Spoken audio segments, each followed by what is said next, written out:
coming in hot, Chinchy, on a Monday. What's up, brother? What's up, brother? Coming in hot, nice, beautiful weekend. The weather's starting to clear here on the East Coast, and Sean Casey is changing lives left and right. You had your first breakthrough last night. How'd that go? Great session, dude. Great session with everybody that joined. You know, we had a good group of people. A lot of good. It was awesome, man. It's a great program. It's a great program, and it just fires me up, man. It fires me up. And my man Darren Lopez, who listens to our podcast all the time, joined Breakthrough Pro last night from Brazil. Wow, that's cool. So we were joking. We're like, we've had people from California. We've had people from Colorado. It's our first one. Darren Lopez coming from Brazil last night. Wow, So we had a great time, man. Oh, Casey, international man of mystery. Nice. All right, well, dude, we got to start with this. Wait, first off, Chich, how was your weekend, dude? It was wonderful, man. Pool's open and ready to rock. We got that power washer. We've just been power washing. I'll power wash. I'm going to take it into the shower with me and power wash my butt. This is fun. It's your new toy, huh? It really is. Except we were doing let's clean off these Chase Lounge things, whatever. Just put it up to it, and we just totally annihilated one of our like, couch cover things. We're like, we got to be a little more careful with this. Well, dude, the one thing about that too is like, careful what you wish for. Like, I got a big stone wall, and I'm like, oh, look. And you go up it 3 times. You're like, oh, that's dirty. Then you look down, you're like, that's a big wall. Like, I don't feel like being here for the next 2 hours doing that wall. Yeah, I also saw my neighbor, one of my neighbors looking out the window like, I'm borrowing that thing. Are you serious? Yeah. We have good neighbors, though. I'll lend it out. Maybe I'll start renting it out. Anyway. All right, so, dude, major change coming in the Boogie Down Bronx. Devin Williams out as closer. Boone had to pull the trigger, I think. And, of course, you got a closer in waiting who was a closer last year who was great. So your take, former Yankees hitting coach. Well, I think you're in a good situation for the fact you have Weaver. If you didn't have Weaver, you got a real problem on your hands. And also, too, what do you think about Clay Holmes going to the Mets and becoming one of the nastiest starters in baseball? Nasty. Michael King and Holmes both went from relievers to 2 of the nastiest stars in the game. I mean, the Yankees might have missed on that too. Hey, maybe we have a starter on our hands here. So anyway, that's a whole nother story. Because you got rid of Clay Holmes, thinking, okay, he's not doing the job that we need him to do, so let's get rid of him. And you bring in Devin Williams, thinking, I mean, who'd have thought, dude? He's the best closer in the game. They were getting the best closer in the game. I think the weird thing is that changeup is the equalizer, dude. It's one of the best pitches in the game, and it just is not having the same effect. Guys are taking it. Guys are hitting it. He's leaving it up. The fastball's not playing the way it usually does. And I guess one of the first thoughts I had, Chinch, when I thought about it was, is he tipping? Because if I'm a hitter and I know the pitcher's got a fastball changeup combo, and I have a tip on you, I don't know if your finger's coming off your glove, if your wrist is in the glove wrong, if you're making a gesture with your face, I don't know. Yeah. Also, I mean, if your best pitch is a changeup, like your arm, it's a lot of arm motion. It's got to look like your fastball. Yeah. But it probably does, because that's why he's so good. Is his arm action is so good. I would be shocked if he's slowing that down. But I wouldn't be shocked if there's a tip out there that he's doing something, because, like I said, usually he gets a lot more swing and miss. And if I have a tip on somebody, if I know the changeup's coming and I could spit on it and now sit on your fastball, you got real problems on your hands. And it looks like Devin Williams so far has had some real problems. What are his numbers, Chinch? Yeah, dude, it's not like he's just getting hit. He's getting hit. 8 innings pitched. He's given up 10, where is it? Hold on, hits. 12 hits in 8 innings pitched, 7 walks in 8 innings pitched, only 8 strikeouts in 8 innings pitched. He's usually up there around 13. Last year he was 15.8 Ks per 9. Now he's basically at 9 Ks per 9. So there's something to that. Guys are getting on base, and it's funny, Brewers fans. We have a lot of Brewers fans on our show because they're so good to us. Right. We have a lot of Brewers on, and I can see just in social media, they're like, early in the year when he was getting into trouble but getting out of it, they were like, "This is what you get, Yankee fans. He's the greatest, but don't worry, it's a high wire act." It's like he's getting on a high wire and he's falling off the high wire right now. Right. So, listen, it's to be 17-10 and have a closer failing this bad. That's a little bit of a silver lining, I guess. And Of course, you got Aaron Judge there. They keep asking Judge every single day, and he's like, "We got him for a reason. He's the best closer in baseball. He's going to figure it out." Yeah. It is what it is. Here's the deal, dude. Here's the deal. If this is June, if this is July, and he was off to a hot start and closing every game, and then he hit this same stretch, we're like, oh man, Williams blowing the 3 out of the last 5, whatever saves he's blown, and he's giving up a lot of hits. Next story, no one thinks twice about it. When you come out the gates and you're in New York and you're the best closer in the game and you can't get it out, it's going to be a story. And Judge is right. The back of the baseball card doesn't lie. Devin Williams didn't do this for 1 year. He's done it for a few years now as one of the best closers in the game with maybe the best pitch in the game is that changeup that he has. And obviously there's something going on right now. And also, too, the adjustment to playing in New York is real. I don't give a crap what anybody says. If you've never played there before, Milwaukee and New York are two different animals. So you blow one game, you blow two games, you're going to hear it in New York. It's just that you're going to hear it in Philly. It's just the way it goes. That's the atmosphere that you're playing in. So, that's also something that maybe's rattled him a little bit where he's got to, okay, I'm used to the fans now. I'm used to being here in New York. They want to see results, and I got to make sure that I deliver and figure my stuff out. So, at the end of the day, this game is hard, and it will relentlessly come for you. And when I look at Devin Williams, I say, you got to get into your own world. You got to get your work in on the side and get the feel for that changeup because he says when he's in his bullpens, it feels good. And then he gets in the game, it's a different story. You got to get into the game and get in some leverage situations. I'm sure Boone will probably try to bridge the gap to Weaver with Williams, get him back in some situations, and then, roll from there. So I feel for him, man. That's not an easy place to be. It's not easy to fail in the big leagues, and it's really not easy to fail in New York. Yeah, and there's also a magnifier in New York with this crazy Mets fan, Yankees fan base. Juan Soto goes to the Mets, Devin Williams goes to the Yankees. So, the fan base is like, oh, we got rid of Soto and we get Devin Williams. It's like that added kind of BS that happens in these big cities. Right. Ginge, I don't, you're obviously there in New York. What's everybody saying about Soto? I know they're winning, but if they weren't winning, dude.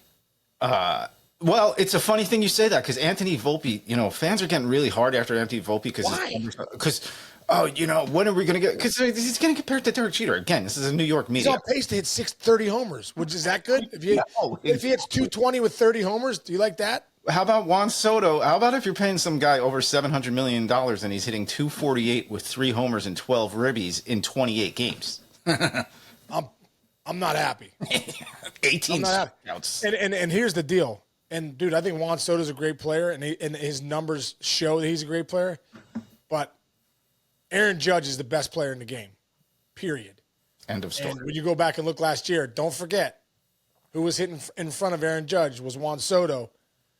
Your number, he hit over 40 homers, did what he did. His numbers still weren't even close to Judge. Mm-hmm. Don't forget, he got all that money. Go back and look at last year's stats. Judge is at 1,100 plus OPS. Soto's at a 970 or whatever. I'm just saying, Aaron Judge is still clearly the best hitter in the game. Yeah.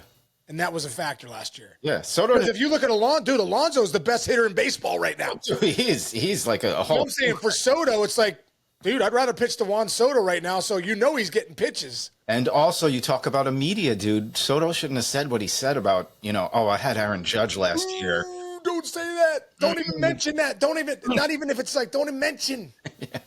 Don't even mention that. Yeah, and he also said something I didn't like either when he was I think I figured something out. Ooh. Tell us after you figured it out. Don't say that. I remember when Jay Bruce came up in 2008. Bruce came up. Hey, dude, he was on fire. I don't know if you remember Jay Bruce. First 3 weeks, we're this is the next coming of freaking Johnny Bench. This is P. Rose. This guy's going to be the greatest hitter of all time. He had 570 bombs, everything. We go to the Brooks and Dunn concert. Dunner gets us a limo. We're in Cincinnati. I'm with the Red Sox at the time. Jay Bruce, Dunner, I can't remember who it was, but good guys. It was my buddies, you know what I mean? Mm-hmm. And we're in the limo pulling up, and I said, Bruce, man, JB, you're really, really getting it going, man. What are you locked into right now? He goes, I don't know, Case. It just seems easier up here. I go, oh my God, take it back. Take it back. Don't say that. Don't ever say that stuff. Don't ever say you think you figured it out. Don't ever say I think it's easier up here. Dude, after 12 years in the big leagues, career 300 hitter, I looked myself up the other day because I wanted to find 10 years, who has 10 years service time as a career 300 hitter. I'm 118 all time. Which is pretty cool. I was like, what the? I was flirting around the other day doing that stuff, and my point is, at the end of my career, dude, I remember when I retired, I looked back and I go, I never figured it out. I never figured out. All the cage work, all the guys I faced, 6,000 at-bats, 130 homers, dude. All the doubles, all the all-star games. You'd think you'd have the equation to like, oh, yeah, if you just do this, this, and this, dude, the process, you got it. I was like, oh, my God, never figured it out. So when I hear guys say they figured it out, I was like, Dude, I learned 70 things when I was a producer at MLB Network with you, getting into Studio 42 with guys like you, and you'd be like, oh, no, do this, do that. You got to do this with your hands. And I'm like, I spent my entire life playing baseball, and I've learned 70 things that I needed to know when I was a college baseball player. That would have changed my career forever, and you get it too. I remember we had Mark McGuire's guy in there, and you were like, "This guy just taught me something that I wish I would have known when I was playing." Oh yeah, that's right. We had Charlie Loud Jr. was talking about the one-hand release, which my son does naturally. I'm like, I wish I would have been able to do that. Yeah, it's unbelievable. All right, let's give some love to some folks, dude. These kids over in they don't even have a location. Yeah, they're not even Oakland. What are they? Sacramento? The kids in Sacramento. Yeah, man, they're getting it done, dude. 500 team right now, hitting all over the place. They're in a top 3 or 4 in every offensive category in the American League to a degree. Like the big ones, hits, RBIs, OPS, all that kind of stuff. They're banging, man. Bro, it's a fun team to watch. I mean, up and down. Lawrence Butler's a rising star. Brent Rooker obviously is one of the best power hitters in the game. Langoliers, the catchers, he can bang a little bit. Soderstrom, Tyler Soderstrom, who, dude, the guy's 23 years old. He's got 9 pumps, and he's got a 946 OPS. Jacob Wilson, he's hitting 324 raking. He doesn't walk at all, but he doesn't strike out at all either. So he's raking, up and down. But this Nick Kurtz they called up to, dude, this number 4 pick overall last year from Wake Forest, might have been the best hitter in the draft. He's up already, and he's doing all right so far, but it's a fun team to watch, dude. Mason Miller closing games out, all these young pitchers. And Mark Kotsay, dude, he's one of the best managers in the game. For what he's been given, Here you go. Here's a bunch of young guys. Develop these guys. Go win some games. Let's figure it out. We'll throw some starters in there. Oh, by the way, we're not going to be in Oakland anymore. We're going to be playing at a minor league stadium. Go have fun. Yeah, they're 14-14. They're winning some ball games. They're walking people off. It's a fun team to watch. It's exciting. It is. Can I give you what I think might be this could be either a good take or a stupid take by me, but it's not like they were leaving the Ritz-Carlton, Oakland had its troubles. And I think that to a minor degree, the guys who were there last year, they're like, can't be worse than the Oakland Coliseum. I hate to say it to a degree. So it's not like they were coming out of, you go to Toronto and they have the greatest facility in the world, and now you're in kind of an outhouse playing. I think it maybe helps a little bit, just a little bit with the young guys to be like, wow, we were just here. Yeah, we were just here last year. There might be 1 or 2 things in what they're doing now are like, wow, this is better than when it was in Oakland. Yeah. Well, the good thing is, dude, as a young kid, you don't know. You don't know any better. We're just playing baseball. It's no big deal. No, it actually is a big deal, but good for you guys. Now you're too young. Who cares? Exactly.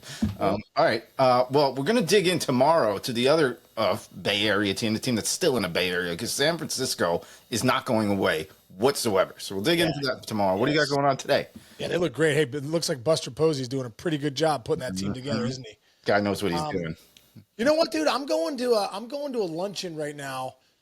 A lady, Kathy Slensack helped me when I was raising money for the Miracle League 14 years ago. I could not change. It was so funny. I'd go in, I'm like, how's it going raising money for the Miracle League? I was like, well, everyone thinks it's a great idea. Everyone's fired up when I say, yeah, how much money have you raised? Not $1. Yeah. So it was it's so frustrating at times. I'm like, we're building a field for special needs kids, and now we have 500 kids. It's incredible. This 14 years ago, I couldn't get a penny from some people. And somebody asked me for my business card. I was like, I got a baseball card. I don't have a business card. I got a Tops, Donners, Fleer. That's all I got, right? So this one time I get invited to Ed Dunlap, who, rest in peace, Ed, died a few years ago, owns a company called Centamark, and I believe it's a roofing company. It's one of the biggest companies in Pittsburgh. He's big into philanthropy and stuff too. And so he invited me to the Christmas party. Kathy did. And dude, they gave me a $50,000 check. And no one else had given me anything. But what I found out in business and in nonprofits, money follows money. As soon as I could tell UPMC that